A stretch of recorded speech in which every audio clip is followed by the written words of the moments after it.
All right, so I've gotten a 302 here, and this is just too much. I have to share it. So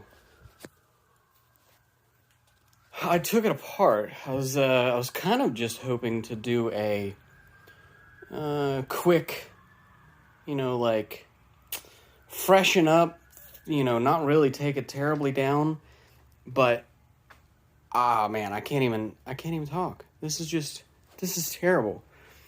Look down in, those are chunks. I mean, it's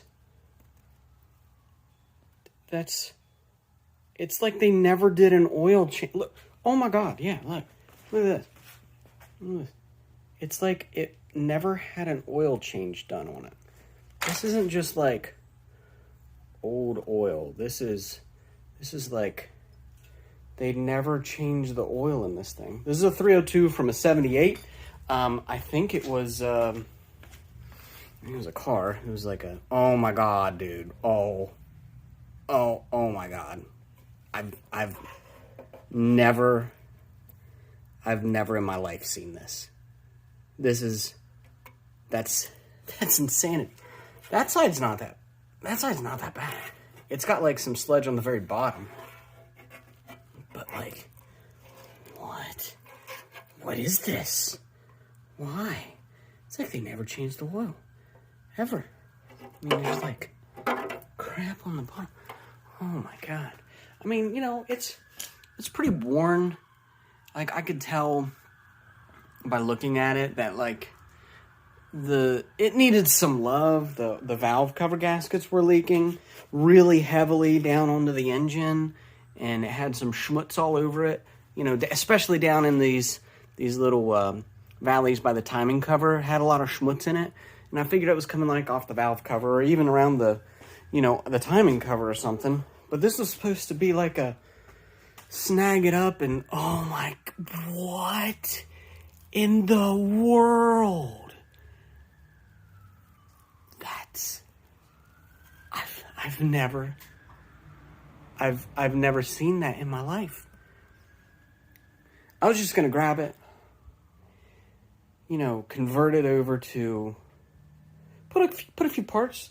I got a 4-barrel intake. I got a EFI. Oh no, sorry, not EFI. The HEI. We're just gonna throw some loving parts on it, get it back going. Maybe put her in this blue truck or maybe a different truck. As an idea. I got a T5 and a bell housing on the wall back there, and I was just gonna, But what? This is not just a little freshen her up, giving her a little love. This is a total rebuild. This is a loss. I'm taking an L. I have never in my life seen anything like that. I haven't pulled apart the heads yet. I was just gonna inspect the main bearings and the rod bearings before I went any farther, because I have another set of heads. I got a set of E7 heads, a 4-barrel intake. We were just gonna slap something together, but what the crap? We haven't even gotten in. I can't imagine what the walls of this thing look like. We're talking full rebuild. Pistons, rings, probably got to go over, all new, everything. Huh. Kids, don't work on cars. This is insane. I've never seen any. I've seen videos of this, but I've never seen it in my life. Oh my God. What? Oh, I gotta get you in there. You gotta see this. Oh my gosh. You can't. I can't show you very well. Look at that timing chain. That timing chain moves all around. It looks like a watch band. Oh yeah, look right there. What the frick? There you go. Now you get a little movement. This is the worst shape engine I've ever seen in my life. Well, I guess we're going to do our due diligence and bring some life back to her. Wish me luck. I'm going in. I don't even know what to say, man. this thing is just filled to the brim with this just hard oil crap. It's just, I took the valve cover off and, you know, surprise, it's in here too. So look at that, man. It's like it sat on the bottom of the ocean for 10 years. Oh my gosh, yes, look at this. Quaker State, old logo. Says, what, PH1 filter or something, or filter D138F. I don't know what that is. Mini lube. So, evidently, my guess is Quaker State was doing a lifetime filter and lifetime fluid change, and they got their oil changed. And let's be honest, folks, if you don't change your oil and your filter, it is lifetime fluid. I mean, you know, it'll last the lifetime of the engine. That's for darn sure. So, oh yeah, dang on. Look at this. It's all up in these. I've never seen it. It's like there was an apocalypse that went on inside this engine, and nobody told me about it. This is just insanity. I don't even know what to say. You know, we were gonna. So I got the old Amazon HEI. And then, you know, some flywheel bolts. I got a flywheel coming for it because, honestly, I didn't expect this to be, you know, so bad. So we got a Wyand stealth intake. We were going to convert it over to a 4-barrel. I got a 600 Holly sitting over there. We're going to try to rebuild that on an episode and check it out. Anyway, so, dumb. This is dumb. So, we'll, okay, so from here, where do we go? All right, so I'm going to disassemble this more, check out the bores. If the bores are really bad, then I you know, I'll still probably use it, but that'll just mean I'll have to, you know, save up a little bit more. So if the bores are bad, though, which they probably are, we'll have to go get this machined out. I'll have to clean all this crap up as best I can, because when the machine shop puts it in there, they're the, you know, their cleaner machine. They'll complain. They'll be like, guys, this is a big time no, because it just gunks up their machine. So do them, you know, a favor, clean it up best you can at home. I'll put a tub with gasoline in it and just wash this all down as best I can, get all the gunk off, and then send it out to him. He'll probably machine it. You know, go 10, 20, 30 over, whatever we need.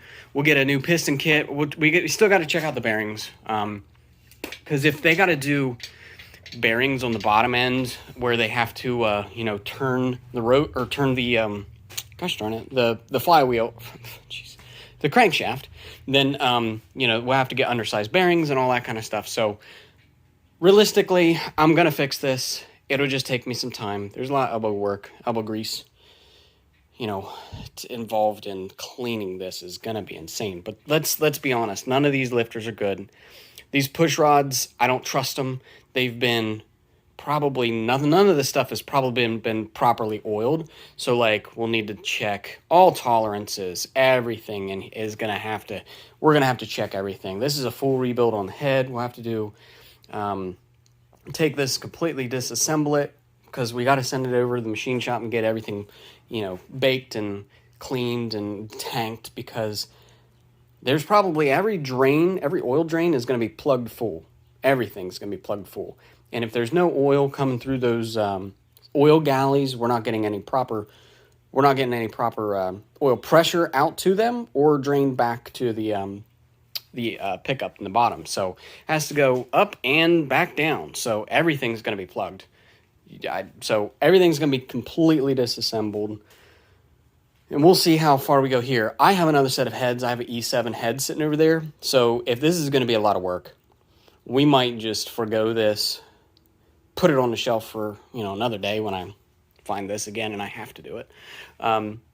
You run the other heads, clean up the bottom end, get it back on the road. I just don't want to do it. The Turbo 2.3. So this is kind of exciting. I was having issues with it. You're going to walk with me here. And remember I was saying that we were going to diagnose the 2.3? Well, I did it off camera because that's how I am. Ew, we don't want to put that up there. Better to throw it down there. Okay, Turbo 2.3 liter. Sorry, guys. I'll have to deal with that for a second. Yeah. I didn't have it ready for you. Okay. Turbo 2.3. So the whole issue was, evidently, I was having a misfire. I thought it was fueling. I thought it was all this stuff. I had grabbed this plug wire and pulled it, and it had slid off of the spark plug. Dumb rookie mistake. And it was like touching the top of the spark plug, but not like seating onto it. So that little loose contact there was causing a misfire. Stupid. I cannot believe that I let this truck sit for like 2 months because I didn't want to diagnose it. So in the meantime, I tore down the intake side of it. I took the carb apart. All my janky adapters and everything off down to the actual intake itself. So there is the intake, and then there's a that's like a Holley 2300 flange here, and then I have a 2300 flange to the Weber, and then a spacer, and then the actual Weber carb. Well, I took all that apart. When I did that, I RTV sealed all these little spots because I was getting when the boost would go in, I would get fuel coming out. So this was obviously some kind of a vacuum leak. Well, not a vacuum leak because it'd be a boost leak, but it would blow out. So the fuel would start pumping in from here, and then it just go out right there. So RTV sealed that. And then I've always had where my boost. So I've got jets for this thing, and the biggest Weber jet that I have is like a 160, and it was never big enough. Under full boost, full chooch, we're doing 4,000, 5,000 RPMs.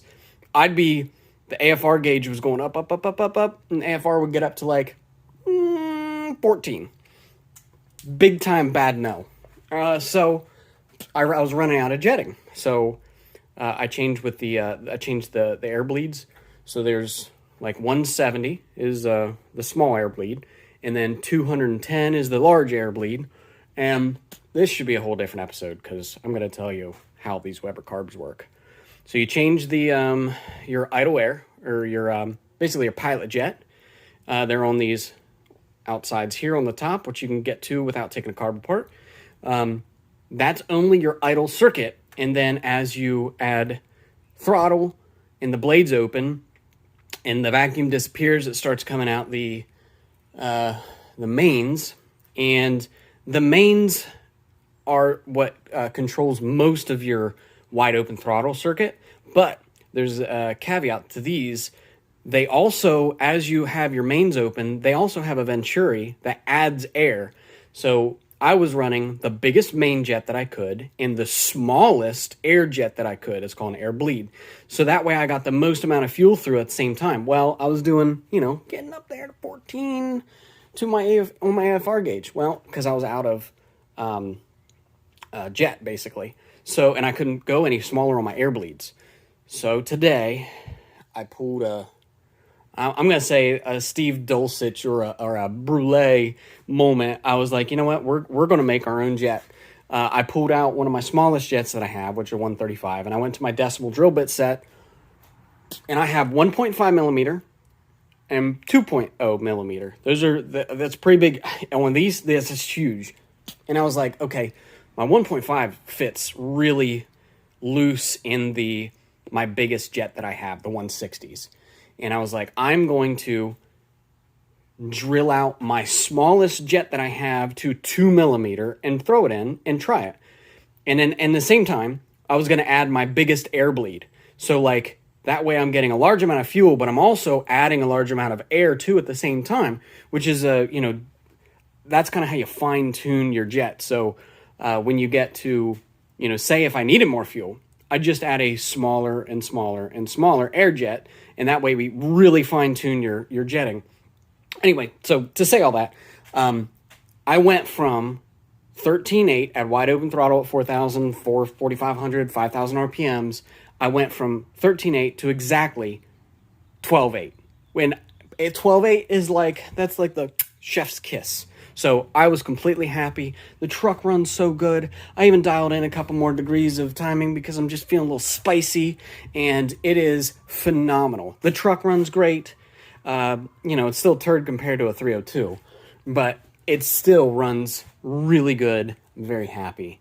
It's a successful day. Well, it's a mostly successful day. So anyway, guys, this is just a fun garage day. Look at my garage. It's always just stacked full of crap to do. So anyway, we're just out here having fun, throwing something together, and this will be a little exciting thing that I can. I'm thinking about on this one I might do a time lapse because this is gonna be a lot of elbow grease, and it'll be a lot of fun. Honestly, I like doing this stuff, so you can see the whole process of how we go about, rebuilding your 302. And luckily for you, you'll never see one worse than this, so you can see how it's done. All right, thanks guys. See you later.